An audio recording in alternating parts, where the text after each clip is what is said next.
Honor number 26, I'm here to give you my 2009 Match of the Year countdown. Yeah, I've been working on this for months and months and months. You can ask several people. I've been showing them my Match of the Year countdown for months, and finally I'm done with it. I wanted to see every match. When I say every match, I mean everything. That's why I got done now. I had to see everything. Make sure that I had my right match to countdown. I've seen 30 matches that reached at least the 4.5 star level, so it's gonna be a countdown of that.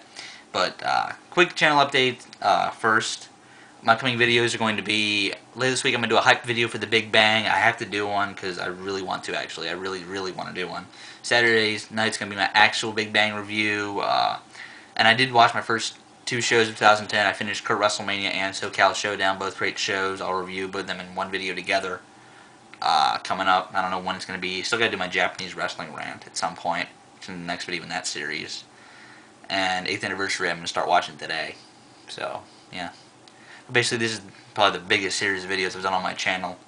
And by the way, to those of you that haven't heard, I don't know why I'm including this in the video, but it affects me personally. Jack Swagger did win the World Heavyweight title last night by catching his Money in the Bank at the SmackDown tapings. Not the champion I really wanted to have at my first WWE event that I went to, but it could be a worse person. It could be Hornswoggle, or Chavo Guerrero, or somebody that I really don't like. But actually, I would kind of like to see. Now I'm thinking about it, a three-way him, Jericho, and Edge. So I think that actually would probably be a good match. All right, and probably this video won't get as much views as it once would if I uploaded it around when everybody's doing their pro wrestling year-end awards. I did a video for that, but. Alright, here's my full list Match of the Year countdown. Alright, number 30 comes from Guerre Sans Frontières. PWG show. I guess September 4th, 2009. Chris Hero versus Bryan Danielson. An excellent match. This went about 45 minutes, somewhere around there.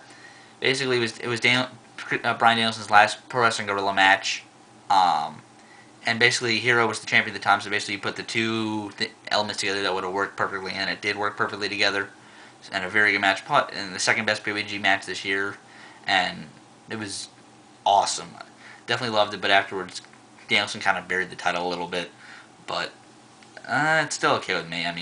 4.5, but it's not like it's a weak 4.5, even though it's last on my countdown of things that actually made it, but I still really liked this match. I thought it was excellent, and 4.5 stars, in my opinion, is amazing. So, it was amazing. Then we got Miyamoto versus Takeda from Big Japan Pro Wrestling on July 12th. This match has two very actually cringeworthy spots in it. The first one is I don't want to ruin it for you, but they both come off a scaffold, honestly. Ichiban Pro Res recommended this match, and this is the last match I actually saw on my countdown. So, there we go with that. And by the way, I'm trying to get more into Big Japan, but even though the two matches on my countdown that are both Big Japan are 28 and 29, so. Alright, number 28, the Big Japan match of the year. Even though these two matches were very similar, but I kind of like this one just because, Jun Kasai just was the fucking man in this match. He just looked so good in this match. Ryuji Ito versus Jun Kasai, Big Japan Pro Wrestling, November 20th. Wow, probably the spot of the year. Big Japan is just so good at setting up spots. It's probably the best promotion doing that in the world. Just setting up spots, and they set up this amazing spot by Jun Kasai that I don't want to ruin, but it's just absolutely amazing. Just, wow. Jun Kasai was absolutely amazing. And not to mention that the actual wrestling in this match was not bad at all. And the deathmatch wrestling was excellent, just like the other match. And for those who haven't seen Jun Kasai, he's probably the most unorthodox wrestler in the world.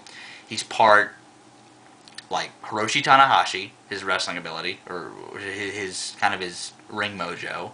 Part New Jack for his daredevil ability. Part Necro Butcher for how crazy he is. And part, like, Masato Tanaka for his strikes. It's the most weirdest wrestler in the world, but he's awesome. Alright, number 27 from the Final Countdown Tour Chicago is Austin Aries versus Bryan Danielson on Bryan Danielson's final countdown tour. Basically, this match was... At first, I did give this match 4.25. I rewatched it, and I don't know why I didn't give it 4.5 the first time. But basically, this is the second best match they ever had together. I like the testing of the limit one a little more, even though that is a long one. You can kind of see that. So basically, the one that doesn't go 75 minutes is the best one, in my opinion. Just the match quality on the Final Countdown Tour was amazing. And you've got a couple more matches on this countdown on the Final Countdown Tour left, and you've already had 2 of them. In Hero Danielson and Aries Danielson now. Basically, if WWE... I think WWE should use Daniel Bryan or Bryan Danielson in this way. He just is amazing. And he can put on so many great matches with so many people. Not to mention this event, I gave it 9.25 overall. It's a great show. With a great main event. Alright, match number 26. I just reviewed this show under a week ago. Shimmer Volume 28. Sarah Del Rey versus Ayako Hamada in TNA. This is the best women's match I've seen in a while. I mean, I just ran it on it recently, but wow.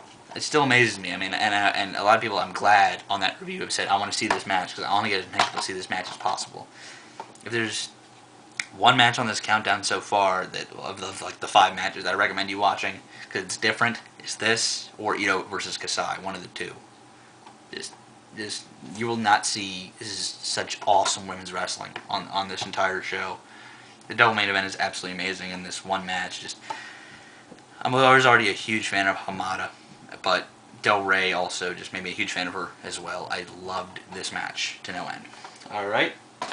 Match number 25 is the Motor City Machine Guns, Chris Sabin and Alex Shelley from TNA versus the tag team of Apollo 55, who are Prince Devitt and Ryusuke Taguchi. The rematch from their first match, which we'll get to a little later, from New Japan Pro Wrestling, happened on September 13th. This match was not as good as the first one, which I'll get to a little later, but this match, just 2 of the best tag teams in the world. I'm a huge fan of all 4 of these guys, especially Sabin, Shelley, and Prince Devitt. I mean, I like Ryusuke Taguchi as well, but I don't feel he's really good, but he's not doesn't appeal to me in a really big way like the other guys do. So,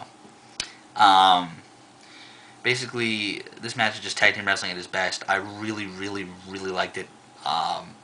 You can probably find this on YouTube along with a lot of the Japanese wrestling matches on here. If you can't find any of them, just message me. I'll try and help you.